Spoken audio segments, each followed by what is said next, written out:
नमस्कार किसान भाइयों बहनों, खेत खलिहान कार्यक्रम में आप सभी का स्वागत है। मैं हूं अदिति शर्मा। किसान भाइयों बहनों, हमारे इस कार्यक्रम के जरिए हम आप तक पहुंचाते हैं खेती किसानी से जुड़ी कुछ खास जानकारियां और इसी कड़ी में आज हम आपको बताने वाले हैं कद्दू वर्गीय सब्जियों की खेती और अमरूद की खेती के बारे में। तो फिर आइए आज के हमारे इस कार्यक्रम की शुरुआत करते हैं। तो किसान भाइयों बहनों, आज के पहले सेगमेंट में हम आपको बताएंगे कद्दू वर्गीय सब्जियों की खेती के बारे में। कद्दू वर्गीय सब्जियों की खेती के लिए बिल्कुल उपयुक्त समय चल रहा है। सही तरीके से सही समय पर अगर इसका प्रबंधन किया जाए तो निश्चित तौर पर अच्छा उत्पादन आप इसका हासिल कर सकते हैं। आइए इसी विषय पर ज़्यादा जानकारी के लिए रुख कर लेते हैं हमारे विशेषज्ञ का। नमस्कार किसान भाइयों, आजकल जो ये संकट चल रहा है इसमें सबसे पहले तो मैं आपको बताना चाहूँगा कि हम सभी को दूरी बना के रखना है। यानी जब भी अगर आप खेतों में भी अगर काम करने जाएं तो कम से कम 2 गज की दूरी बना के रखें आपस में। जो भी किसान भाई कोई भी काम कर रहे हों, खास करके जो आज हम चर्चा कर रहे हैं जो कद्दू वर्गीय सब्जियाँ, जब हम कद्दू वर्गीय सब्जियों की बात करते हैं तो आपके जहन में आता होगा खीरा है, लौकी है, ककड़ी होगी, तोरी होगा, कद्दू होगा जिसको हम सीताफल भी कहते हैं, या करेला है, या खरबूज और तरबूज। ये तमाम जो सब्जियां हैं इनकी हम किस प्रकार से देखभाल करें, इस विषय पे हम चर्चा करेंगे। ये सभी सब्जियां अभी किसान भाइयों के खेतों में अलग अलग अवस्था में होंगी। यानी कुछ ऐसे किसान भाई होंगे जिन्होंने अगर अगेती फसल लगाया होगा तो उनकी तुराई चल रही होगी। कुछ किसान भाई जिन्होंने लेट से लगाया होगा तो उनकी अभी बिजाई करने के बाद उनके पौधे बस थोड़े से छोटे हुए होंगे, 20 दिन 25 दिन के हुए होंगे। अब ऐसे में किसान भाई आपको क्या क्या सावधानियां रखनी है इसका हम अभी विवरण आपको बताएंगे।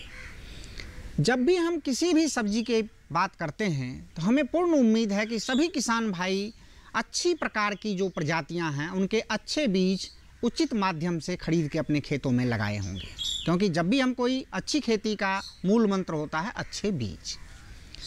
अब अगर किसान भाई आपको ये देखना है कि चूँकि गर्मी काफ़ी बढ़ रही है, इसमें किस प्रकार से आप सिंचाई का प्रबंधन आपको इसमें करना है। आम तौर पे ये सभी जो कद्दू वर्गीय सब्जियां हैं ये किसान भाई नाली और थाला पद्धति पे लगाते हैं। इससे हमें बेनिफिट क्या होता है कि जब हम पानी डालते हैं तो सिर्फ हम नालियों में सिंचाई करते हैं और उसकी जो बेल होती है वो 2 नालियों के बीच की जो जगह होती है उसमें फैलती है। और जब पौधा छोटा होता है उस अवस्था में जो 2 नालियों के बीच की जो जगह होती है उसमें हम ट्रैक्टर से या रोटावेटर से उसमें हम जुताई करके हम खरपतवार का प्रबंधन कर सकते हैं। नालियों में हमें ये ध्यान रखना है कि 6 से 7 दिन के अंतराल पे हमें पानी लगाना चाहिए। अगर हम अधिक पानी लगाते हैं इससे भी हमें नुकसान होता है। एक तो हम जल का अत्यधिक हम उपयोग कर रहे हैं, दूसरी समस्या होती है कि आपके जो पौधे होते हैं इनमें जो मिट्टी जनित बीमारियां होती हैं उनके बढ़ने की संभावना बढ़ जाती है। जब हम जल प्रबंधन की बात करते हैं इसके साथ साथ हम किसान भाइयों को जो हमारा पोषण का प्रबंधन है उसकी भी हम बताना चाह रहे हैं, जानकारी देना चाह रहे हैं। जैसा कि किसान भाई आप जानते हैं कि ये जो भी सब्जियां हैं, जो हम कद्दू वर्गीय सब्जियां, इनमें हम आम तौर पे 70 से 80 किलोग्राम नाइट्रोजन हम डालते हैं, 50 से 60 किलोग्राम हम फास्फोरस डालते हैं और करीब 50 किलोग्राम हम पोटासियम की मात्रा डालते हैं।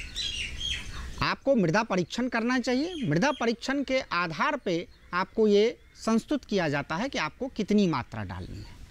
लेकिन जो आम तौर पे जैसा हमने बताया इसके हिसाब से हमें ये ध्यान रखना है कि जो पूरी पोटास और पूरी फास्फोरस है ये तो हमने जुताई के समय ही डाल दी होगी।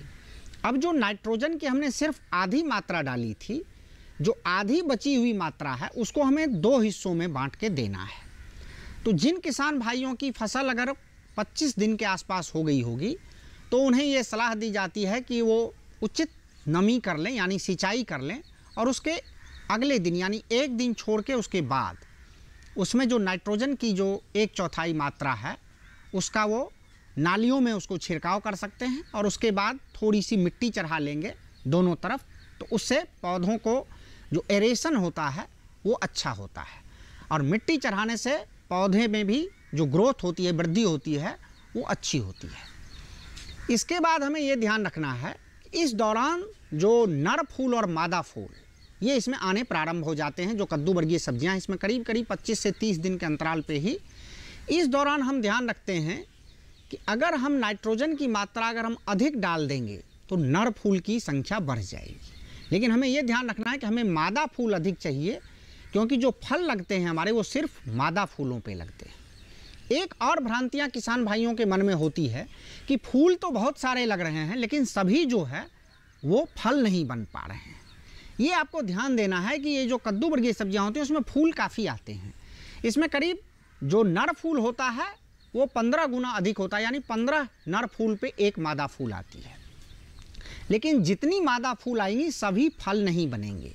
एक बार में एक पौधे पे 3 से 4 बड़े फल बनते हैं। जब हम उन फलों की तुराई करते जाते हैं तो फिर जो दूसरे फूल होते हैं वो फल में बनते हैं। इसीलिए हमें ये देखना चाहिए कि अगर आपके पौधे पे अगर 3-4 फल अगर बढ़ गए हैं तो आपको समझना चाहिए कि आपके पौधे की जो वृद्धि है वो सही है। और जब उन फलों की जैसे आप तुराई करते हैं, जैसे खीरा है उसमें हम तोड़ते रहते हैं, ककड़ी में हम तोड़ते हैं, लौकी और करेला इसमें हम फलों को हम 7-8 दिन के अंतराल पे हम उसकी तुराई करते रहते हैं, उसके बाद फिर से उसमें फल लगने प्रारंभ हो जाएंगे। दूसरी चीज़ अब हमें ये ध्यान देना है कि इस दौरान कुछ बीमारियां भी काफ़ी आती हैं, खास करके जब तापमान अधिक हो और किसी कारणवश अगर बारिश होने वाली हो या बारिश हो गई हो या बादल बना हुआ हो, तो एक जो सबसे अधिक समस्या आती है जिसे हम कहते हैं डाउनी मिल्ड्यू। डाउनी मिल्ड्यू अगर बरसात हो गई तो इसके आने की पूरी संभावना है। हल्की बरसात होने पे भी ये समस्या आती है। इसमें आप पहचानेंगे कैसे? जो पत्ते हैं उसका जो नीचे का भाग है उसमें पहले भूरे भूरे रंग के छोटे छोटे धब्बे बनते हैं, बाद में पूरी पत्तियां जो हैं वो पीली हो जाती हैं या भूरा हो जाएगा और पूरे पौधे जो आपको लगेगा जैसा सूख गया है। जब भी आपको 1-2 पौधों पे ऐसा दिखता है तो आपको एक दवा आती है डाइथेन M45। इसका आप करीब 1.5 से 2 ग्राम प्रति लीटर पानी में घोल बना के इसका आप स्प्रे कर सकते हैं। दूसरा ये भी ध्यान देना है कि अगर आपको लगे कि 1-2 दिन बारिश हो गई है या होने वाली है और ये बीमारी नहीं है, तब भी अगर आप इस दवा का छिड़काव अपने खेतों में कर लेंगे तो ये बीमारी आने की संभावना कम हो जाएगी। अब एक दूसरी समस्या है जो मृदा जनित बीमारी है, जिसे हम फ्यूजेरियम बेल्ट या कुछ जगहों पे उसी से मिलता जुलता एक गमी स्टेम ब्लाइट लगता है। ये इसके जो स्पोर होते हैं वो मिट्टी में रहते हैं।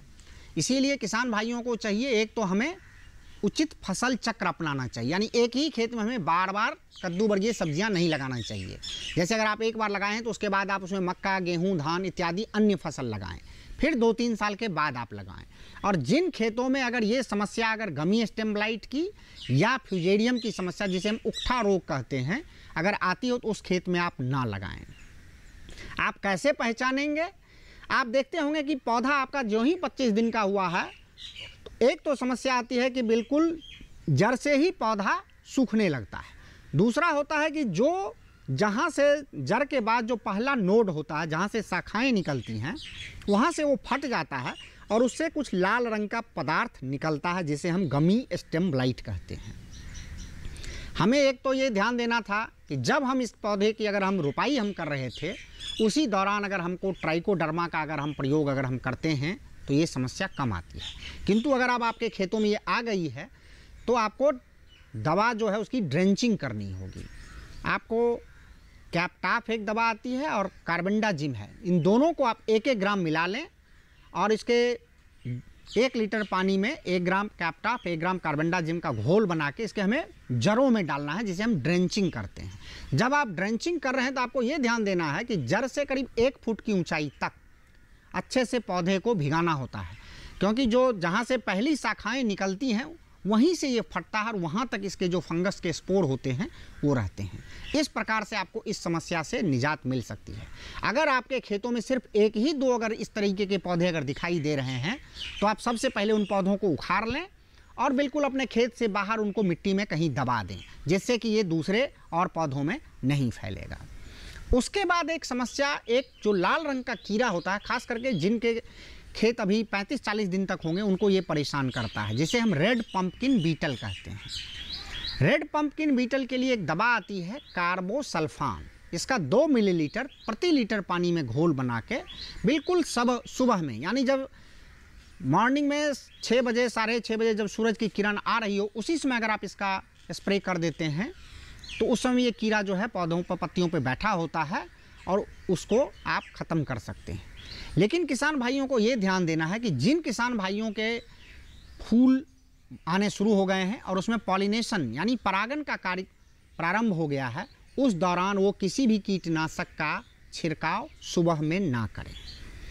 जैसे अगर आपके फल बन रहे हैं तो उस समय अगर आप दिन में अगर सुबह में अगर छिड़काव करेंगे कीटनाशक का तो मधुमक्खियां जो हैं उनको भी नुकसान होगा और आपकी परागन कम होगी। उन किसान भाइयों को ये सलाह दी जाती है कि किसी भी कीटनाशक का छिड़काव वो शाम के वक्त में करें। अब एक और समस्या आती है, कुछ किसान भाई इस दौरान नेट हाउस या पॉली हाउस में भी इनकी खेती करते हैं। उनमें एक पाउडरी मिल्ड्यू की बीमारी होती है। आप देखेंगे कि पत्ते जो हैं नीचे से पीले पड़ने लगते हैं और उसके पिछले हिस्से पे देखेंगे या अगले हिस्से पे तो पाउडर नुमा जो कॉटन का जैसा एक पदार्थ आपको पत्ते पे दिखाई देंगे। इसके लिए भी हम या तो कार्बेंडाजिम जो है 2 ग्राम प्रति लीटर पानी में आप स्प्रे कर सकते हैं, या केराथेन जो है, केराथेन का आप स्प्रे कर सकते हैं। इनसे आपको निजात मिलेगी। जब हम खेतों में लगाए हुए हैं, खेत में जब भी हम अगर इन सब्जियों को लगाते हैं तो आमतौर पे सलाह दी जाती है कि उसके चारों तरफ आप बॉर्डर क्रॉप के रूप में अगर आप मक्का लगाते हैं तो ये बहुत सारी जो कीड़े आते हैं इनको रोकते हैं। और ख़ास करके जो कद्दू वर्गीय सब्जियां हैं इसमें वायरस जनित बीमारियां काफ़ी होती हैं। वायरस जनित बीमारियों का जो संवाहक होता है वो कई प्रकार के कीट होते हैं।